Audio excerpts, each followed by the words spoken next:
اوعى تفقد صحتك النفسية. اخسر اي حاجة في الدنيا الا صحتك النفسية. اخسر فلوسك بس ما تخسرش صحتك النفسية. اخسر شغلك بس ما تخسرش صحتك النفسية.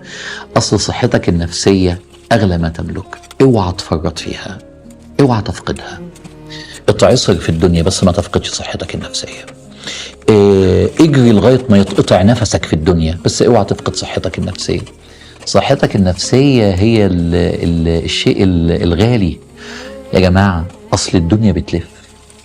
يعني إيه بتلف؟ يقلب الله الليل والنهار وتلك الأيام نداولها بين الناس. فإذا كانت الدنيا ضدك النهاردة فامسكها تحلو.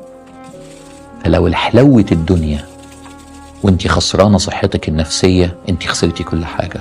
أكبر خسارة في الدنيا الثمن الذي لا تستطيع أن تعوضه. انت مش هتعرف تقوم على رجلك تاني، انت خسرت صحتك النفسية. يعني هي الحلقة دي بتتكلم عن ايه؟ انا جاي للتسليم بس ده منطلق الحلقة. لا انا صحتي النفسية فرط فيها ابدا. عارفين كلمة لائق بدنيا؟ كمان في كلمة اسمها لائق نفسيا.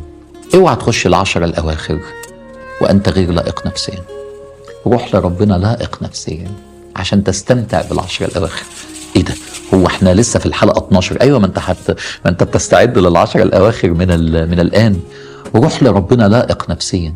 عارفين في شباب مهتمين جدا بصحتهم الجسدية زي عاصم كده وزي علي، وفي شباب عندهم اوبسيشن ان هو لازم محافظ والاكل الصحي والله العظيم صحتك النفسية اهم.